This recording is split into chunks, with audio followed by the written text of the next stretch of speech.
men and women led by men, again, leaders like the late Kennedy Matiba, Charles Rubia, Martin Shikuku, and even these days we have people like Governor Orengo, Governor Siaya, men who put their lives on the line so that this country, and of course our brother Raila Odinga was part of that group, so that we would have a proper constitutional order in our country, that we would have a country that is both democratic and a respecter of basic human rights.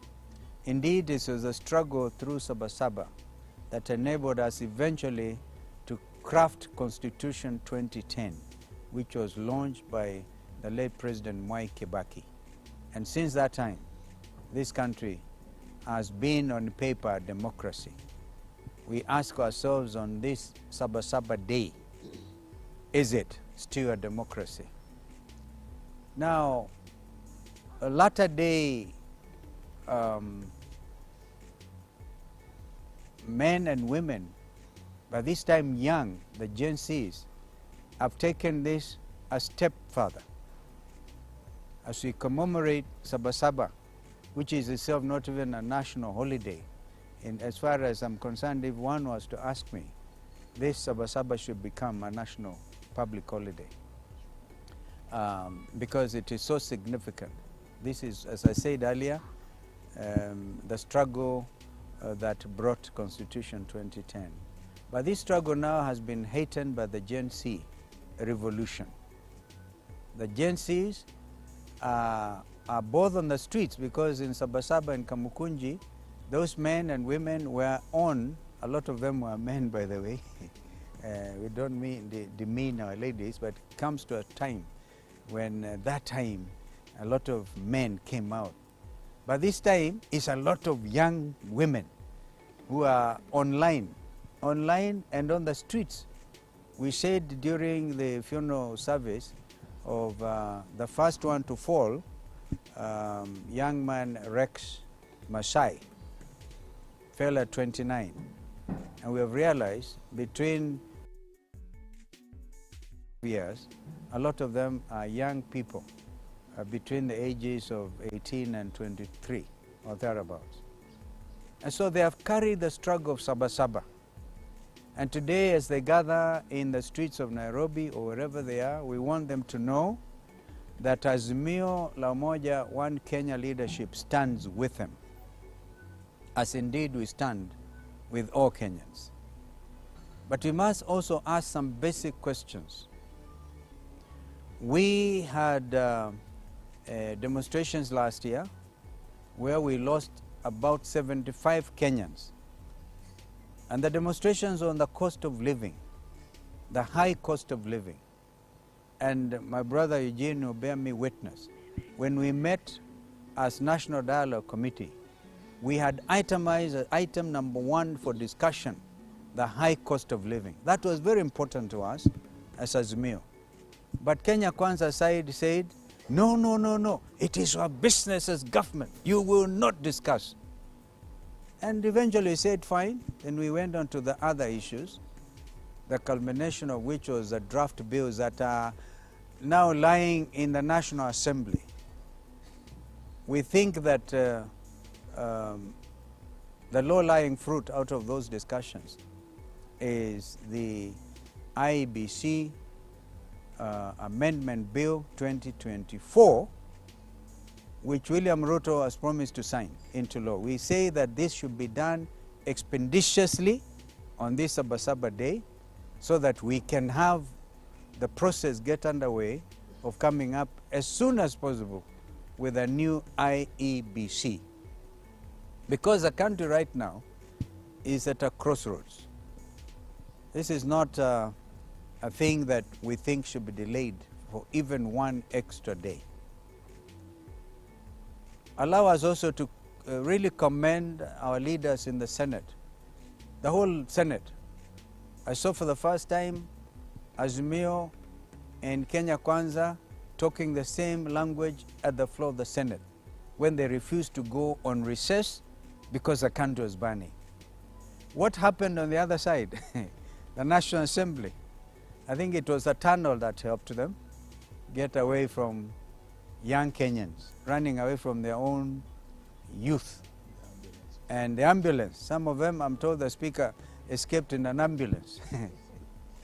And some of them tried to access Vigilante House, and the police for once told them, no, the Gen Zs are on you. And you may have seen them escape by helicopter atop the KICC. What a shame, running away from your own people. But the Senate has stood firm and asked for once for accountability in support of the agenda by Gen Z. So we, Mheshimiwa Senator Ambua, who is the Deputy Minority Leader in the Senate for Azimio, we thank you and your team. And even those others like Boni Alwale, and even I saw Cheruyot, apologize. It is apology time to this country. So this Saba Saba Day is very significant in this country, very, very significant. Of course, when it happened in the 80s and 90s, it gave way to the doing away with amending the Constitution, the famous Section 2A, to allow for multi-party democracy, which is what we are today. This time, the Gen Zs got William Ruto to do away with Finance Act 2024, and then also Finance Act 2023, which is still operational. Some of us hold the view that, for example, the housing tax is a slush fund. We have said that before. The corruption continues unabated. A lot of monies get collected, and no accountability with regard to how they use their monies. The problem, some have said, in this country is not revenue collection, but the consumption levels, the opulence, the greed that has been demonstrated by leaders, the inexplainable nepotism in this country. Additional to corruption, nepotism, tribalism. But the Gen Zs, congratulations, they have come up now with a country that we can say is getting detribalized. Because if you want to annoy the Gen Zs, you talk to them about your tribe. So this is a big achievement, and the days of transparency are ahead of us. But before that happens, there's a lot of work to do. And we have come to Meru to tell our brothers and sisters that the struggle continues, a luta continua. Even before we go to church and meet the people in Lari and also in Makutano later today. My colleagues can add something. We had wanted a written text, but I think we've given a summary of what we wanted to do. We say justice, we were saying justice for Rex Masai, but not just for Rex, because it was the first one to fall this year. The 75 of them who fell last year and whose families are still distraught with grief, justice for them as well. We say the people, men and women who have responsibility over these deaths still, and we know them, we have called for their resignation, and the responsibility begins from the very top. We are not talking about 75 now, 41. You're looking at a total of excess of 100 Kenyans who fell to the police bullets. So this Saba Saba Day, we remember them. We say their lives, they did not fall in vain. Their lives will be, how do we put it? They say they will try to compensate, pay, but the Gen Zs are so amazing. Within 2 days, they were able to raise over 28 million shillings. They don't want, and they have called everybody on notice.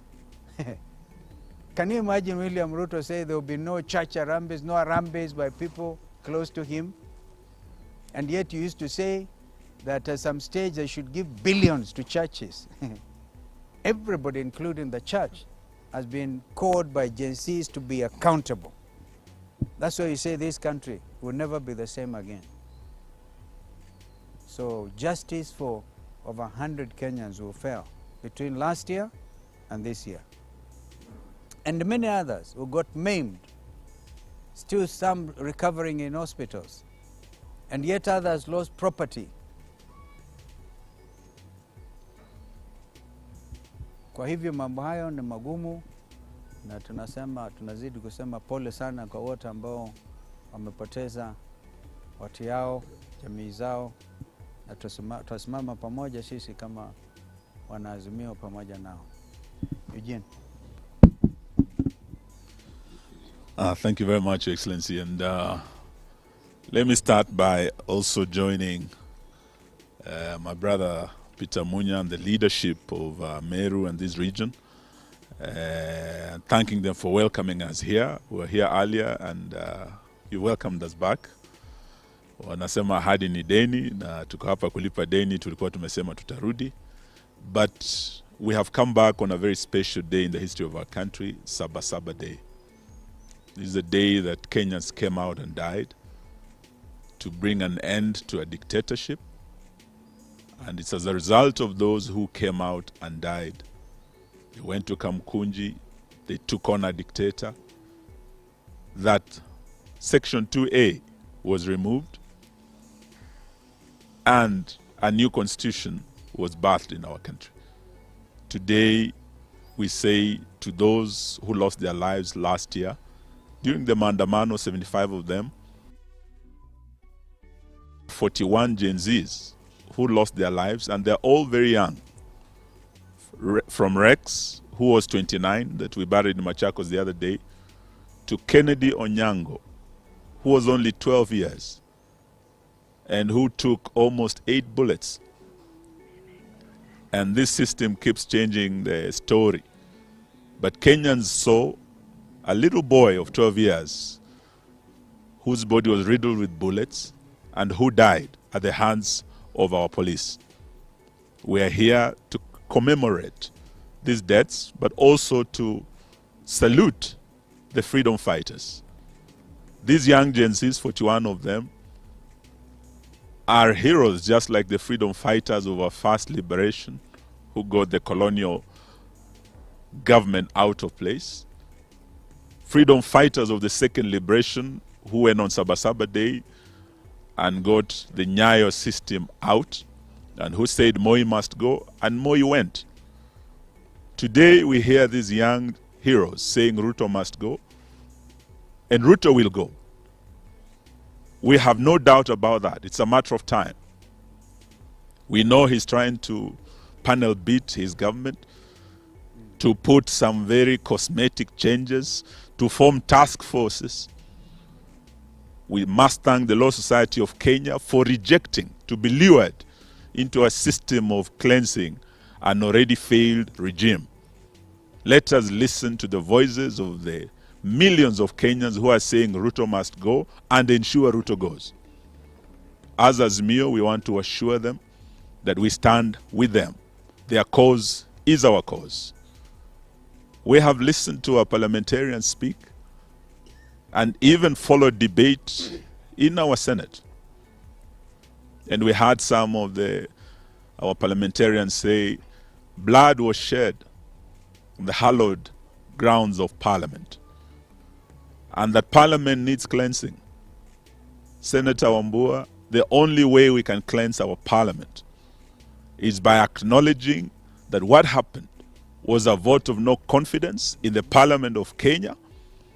And when the people went in and took the mess, they took back their power. They exercised their constitutional right under Article 1, and Parliament stands impeached. The only way to cleanse this Parliament is to ensure that we have an IEBC in place, and that's why I agree with His Excellency that Ruto should sign assent to the IEBC bill so that we reconstitute IEBC and prepare for a fresh election where this parliament should seek fresh mandate.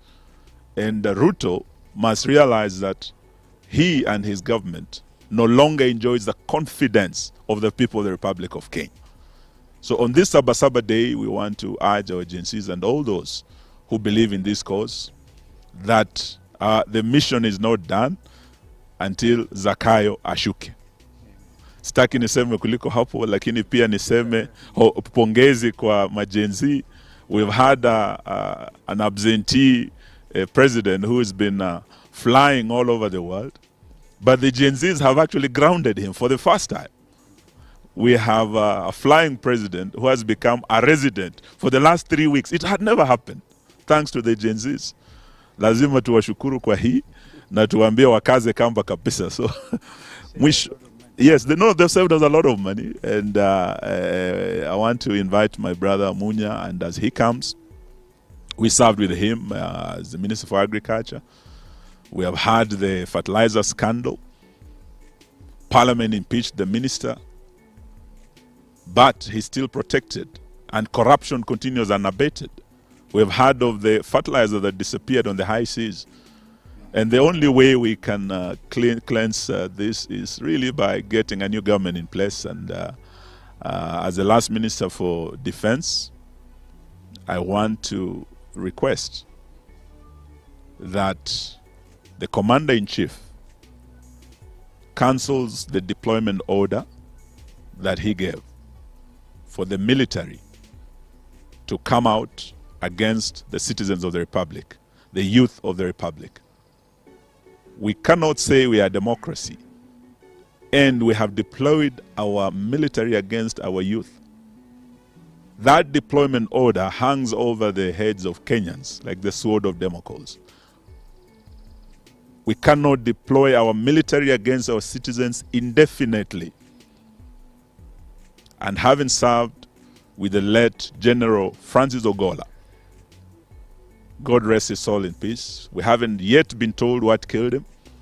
We know that if he was here, he would have given different advice that we cannot deploy our military indefinitely, and that deployment should be cancelled. Our military men should go back to the barracks and let the politicians do the politics. Thank you and God bless you. Thank you. Thank you very much. Mimi pia nataka nichukue nafasi hii kwanza niwakaribishe viongozi wote tukiongozwa na Mheshimiwa Kalonzo na Mheshimiwa Wamalwa.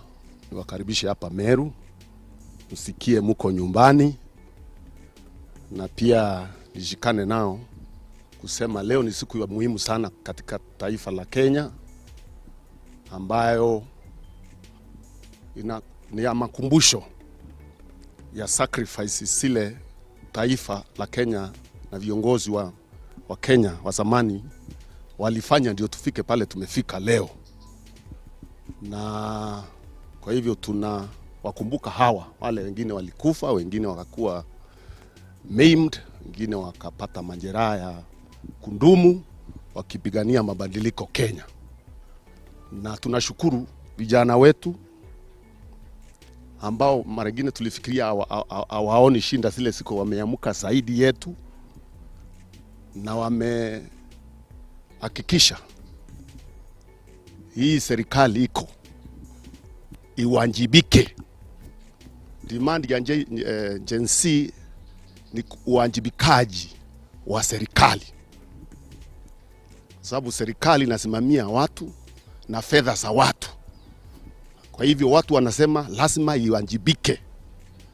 They want an accountable government, not a government that leaves lunch when the citizens are suffering, not a government that spends money anyhowly, unaccountably, and continues taxing people, not a government that does not care about business people, doesn't care about the youth, not a government that wants the young people to defer their dreams even as they enrich themselves and pocket the resources that are there. So this demand for an accountable government will continue, na sisi tunaunga mkono Gen Z na tuko pamoja na wao. Kwa hivyo ndio sababu tuko hapa leo, tunatembea huku leo, tuhakikishe hii siku muhimu katika kalenda ya Kenya imekuwa commemorated vizuri. Na tuambie serikali ya Kenya Kwanza, kama vile mheshimiwa amesema, the public will not relent. Smoke screens and cosmetic changes won't do anything. These young people are very educated.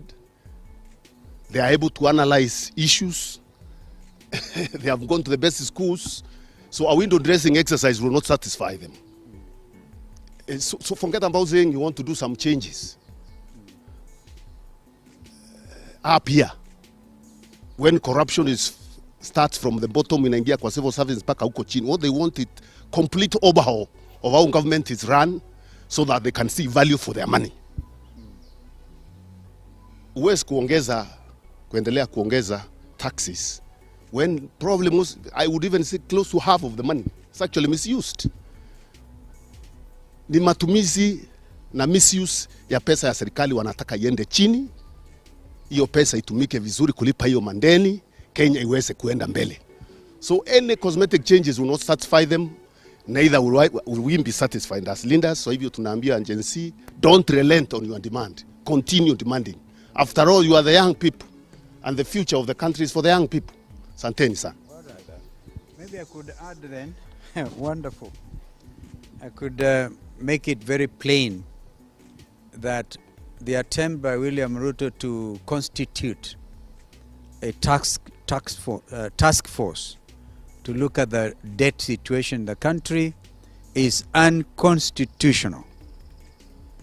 And we know that those who have been asked to serve in that task force will have taken note. The office of the Auditor General is the constitutional office mandated to be able to deal with this matter. Again, as Peter Munya said, cosmetic changes will not do. When the youth engaged Ruto on the X space, he undertook to do several things, maybe even to reshuffle his cabinet. Kenyans are saying, whether you reshuffle your cabinet or not, the problem is not the new or the old cabinet of William Ruto. It is Ruto himself. This is what the youth are telling you. This is where the way forward is to have IEBC in place. We repeat, then call for a snap election. And what happened in the UK the other day will surely happen in Kenya. Complete wiping out of a corrupt regime. And what is about to happen in France will also perhaps continue. Change is everywhere. Even in the United States of America itself, change. And the youth everywhere are standing up. They're saying, don't mess up our future. An attempt will be made. Already, indeed, we realize in this Twitter conversation, one or two of their bloggers or leaders will have been compromised. We know that. The state will try to compromise some of you. But Gen Zs, we know, will stand strong. And we are with them. Kama kuna swali, tunaweza kujibu. Kama hakuna, asanteni, baridi huko ni nyingi. Ni kali sana.